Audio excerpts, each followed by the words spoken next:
Reporter കഴിഞ്ഞ ദിവസം ഒരു വാർത്ത നൽകിയിരുന്നു. ഇടുക്കി നെടുങ്കണ്ടം മെഡിക്കൽ ട്രസ്റ്റ് ആശുപത്രിയിൽ ഗർഭിണിക്ക് മരുന്ന് മാറി നൽകി. ഇപ്പോഴിതാ പിഴവ് പറ്റിയെന്ന് റിപ്പോർട്ടർ വാർത്ത സ്ഥിരീകരിക്കുകയാണ്. അത് ശരിവെക്കുകയാണ് നെടുങ്കണ്ടം മെഡിക്കൽ ട്രസ്റ്റ് ആശുപത്രി. രോഗിക്ക് ഫാർമസിയിൽ നിന്ന് മരുന്ന് മാറി നൽകിയെന്നും ഡ്യൂട്ടിയിലുണ്ടായിരുന്ന നഴ്സ് പിഴവ് തിരിച്ചറിഞ്ഞ് രോഗിക്ക് ശരിയായ മരുന്ന് നൽകിയെന്നതുമാണ് ആശുപത്രിയുടെ വിശദീകരണം. ഫോളിക് ആസിഡ് മരുന്നിന് പകരം ക്യാൻസർ രോഗികൾക്ക് ഉൾപ്പെടെ നൽകുന്ന ഫോളിട്രാക്സ് എന്ന മരുന്ന് നൽകിയെന്നാണ് പരാതി. കമ്പംമേട്ട് സ്വദേശിയായ അനുഷാജിയാണ് പരാതിക്കാരി. രാഹുൽ സുരേഷാണ് ചേരുന്നത്. വിശദാംശങ്ങളുമായി രാഹുൽ, ഗുരുതരമായ പിഴവാണ് സംഭവിച്ചത്. നമ്മൾ ആ വാർത്ത റിപ്പോർട്ട് ചെയ്തതുമാണ്. ഇപ്പോൾ ആശുപത്രി അത് സ്ഥിരീകരിക്കുന്നുണ്ട്.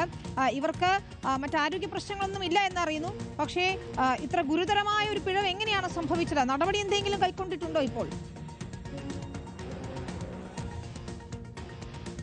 വിനീത, ഈ മാസം 4-ാം തീയതിയായിരുന്നു കമ്പംമെട്ട് സ്വദേശിയായിട്ടുള്ള അനുഷാജി എന്ന യുവതിക്ക് മരുന്ന് മാറി നൽകുന്ന സാഹചര്യം ഉണ്ടായത്. വിനീത സൂചിപ്പിച്ച പോലെ തന്നെ ഫോളിക് ആസിഡ് എന്ന ഗുളികയാണ് സാധാരണ ഗർഭിണിക്ക് നൽകുന്നത്. പക്ഷേ ഫോളിക് ട്രാക്സ് എന്ന ഗുളികയാണ് ഈ ആശുപത്രിയിൽ നിന്ന് മാറി നൽകിയത്.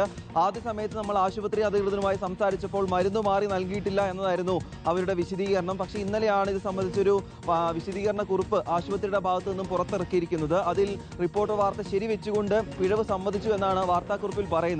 രോഗിക്ക് ഫാർമസിയിൽ നിന്നും തെറ്റായ മരുന്നാണ് നൽകിയിരിക്കുന്നത്. അതായത് ഫോളിക് ആസിഡ് എന്ന മരുന്നിന് പകരം ഫോളിക് ട്രാക്സ് എന്ന ഗുളികയാണ് നൽകിയിരിക്കുന്നത്. പക്ഷേ ഈ രോഗി ഗുളിക കഴിച്ചിട്ടില്ല എന്നാണ് ആശുപത്രിയുടെ വിശദീകരണം. ഡ്യൂട്ടിയിൽ ഉണ്ടായിരുന്ന നഴ്സ് ഈ പിഴവ് തിരിച്ചറിഞ്ഞുകൊണ്ട് രോഗി മരുന്ന് കഴിക്കുന്നതിന് മുമ്പ് ഈ മരുന്ന് മാറ്റുകയും ശരിയായ മരുന്ന് നൽകിയെന്നും പറയുന്നുണ്ട്.